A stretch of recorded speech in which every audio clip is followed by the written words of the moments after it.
اور اس کا بہترین ترجمہ ہمارے استاد بزرگوار شیخ محسن نجفی خدا ان کی حفاظت فرمائے، انہوں نے کہا کہ اس کا بہترین ترجمہ نادانی بنتا ہے۔ نادانی میں علم ہوتا ہے، پتہ ہوتا ہے کہ یہ کام غلط ہے، لیکن چونکہ انجام سے انسان بے خبر ہوتا ہے، انجام کا وہ یقین نہیں ہوتا، دل کے اندر وہ معرفت نہیں ہوتی، تو انسان پھر بھی وہ کام کر گزرتا ہے۔ اور یہاں پہ میں اس نقطے کو واضح کرتا چلوں کہ تقوی کا یہ مطلب نہیں ہے کہ انسان معصوم عن الخطا ہو جائے، کہ کوئی گناہ بھی نہ کرے، متقی اسے نہیں کہتے۔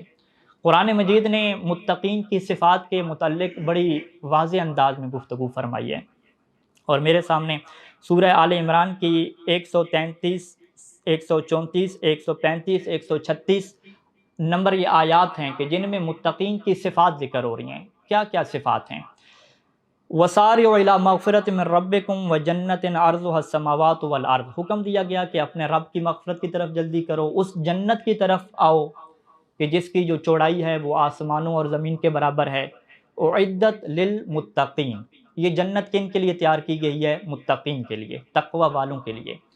اب متقین کون ہیں؟ اب قرآن نے یہاں پہ ان کی صفات کو گنوانا شروع کیا۔ پہلی صفت الذین ينفقون فی السراء والضراء، کہ جو خرچ کرتے ہیں اللہ کی راہ میں، چاہے مشکل حالات میں ہوں یا آسان حالات میں ہوں، یہ پہلی صفت ہو گئی۔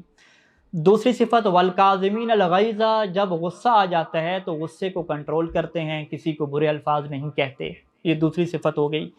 تیسری صفت والعافین عن الناس، لوگوں کو معاف کر دیتے ہیں، عفو درگزر سے کام لیتے ہیں۔ تین صفات ہو گئیں۔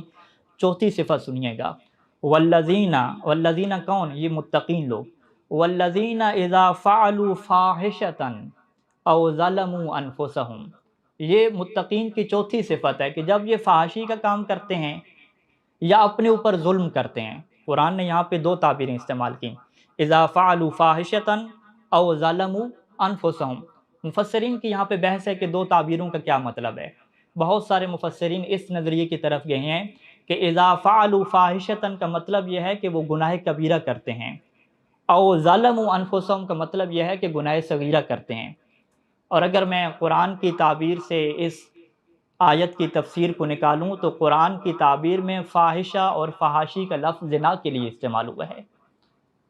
متقین کی صفات بیان ہو رہی ہیں۔ چوتھی صفت یہ بیان ہوئی اذا فعلوا فاحشۃ، جب وہ گناہ کبیرہ کرتے ہیں، جتنا بڑا گناہ ہو، او ظلموا انفسہم، یا اپنے اوپر ظلم کرتے ہیں۔ آپ حیران ہو جائیں گے یہ متقی ہیں؟ نہیں، اگلی صفت مکمل کی قرآن نے کہا کہ جب یہ گناہ کرتے ہیں، چاہے گناہ کبیرہ ہو یا گناہ صغیرہ ہو، تو پھر کیا ہوتا ہے؟ مایوسی کی حالت میں چلے جاتے ہیں؟ کہتے نہیں، ذکر اللہ، فوراً اللہ کے ذکر کی طرف واپس آ جاتے ہیں۔ فاستغفروا لذنوبہم، اپنے گناہوں کی معافی مانگنا شروع کر دیتے ہیں۔ اور پھر ولم یصروا علی ما فعلوا، جو انہوں نے گناہ کر دیا اس کے اوپر دوبارہ اصرار نہیں کرتے، دوبارہ نہیں کرتے، مگر وہم یعلمون، در حالہ کہ وہ جانتے ہوں۔ علم کی صورت میں دوبارہ نہیں کریں گے، ہاں جہالت کی صورت میں پھر دوبارہ کر سکتے ہیں۔ یعنی قرآن نے یہ صاحبان تقوی کی صفت بیان کی کہ جب یہ برا کام کرتے ہیں، گناہ کبیرہ اور صغیرہ، تو پھر جان بوجھ کے جانتے ہوئے دوبارہ نہیں کریں گے، فوراً توبہ کرتے ہیں۔ یہاں سے وہ راز بیان کر دیا کہ صاحبان تقوی وہ لوگ ہوتے ہیں جو شیطان کے اس چال کو ناکام بنا دیتے ہیں کہ جو وہ لوگوں کو مایوسی میں ڈالنا چاہتا ہے۔ ایک صاحب تقوی انسان کہ جس نے اپنا پروگرام بنایا کہ نماز باجماعت پڑھا کروں گا، اول وقت میں محبت والی نماز پڑھوں گا، اپنے مطالعہ اور درس کو پابندی سے کروں گا، جیسے گناہ کر بیٹھا، فوراً شیطان نے کہا کہ کوئی فائدہ نہیں ہے، چھوڑ دو، کیا اس کا فائدہ ملے گا۔ ایسے متقین کی بات نہیں ہو رہی، یہاں پہ ان متقین کی بات ہے کہ اگر گناہ ہو بھی گیا پھر بھی یہ اپنے آپ کو اسی سسٹم پہ واپس لے آتے ہیں، فوراً اللہ کے ذکر کی طرف واپس آتے ہیں، فوراً استغفار کرتے ہیں، فوراً اپنی اصلاح کرتے ہیں۔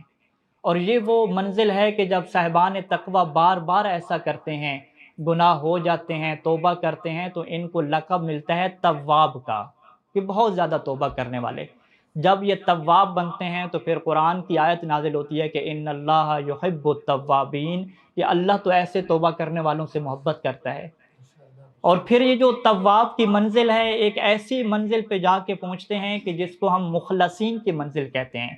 مخلص اس میں مفعول ہے، کہ جنہیں خالص کر دیا ہو، پھر جب یہ مخلصین کی منزل پہ فائز ہو جاتے ہیں تو پھر شیطان ان کو گمراہ کرنا بھی چھوڑ دیتا ہے۔ شیطان کو پتہ ہے کہ اتنی محنت کرنے کے بعد بھی اس نے دوبارہ سے اللہ کی طرف واپس پلٹ جانا، دوبارہ سے اس نے اللہ کی ذکر کی طرف، اپنی مجالس، اپنے دروس، اپنی نماز شب کی طرف دوبارہ واپس آ جانا ہے، کوئی اس کی زندگی میں فرق نہیں پڑ رہا، تو اب شیطان مایوس ہو جاتا ہے اور انہیں گمراہ کرنا چھوڑ دیتا ہے۔ ایک مرتبہ درود پڑھیے گا سارے مل۔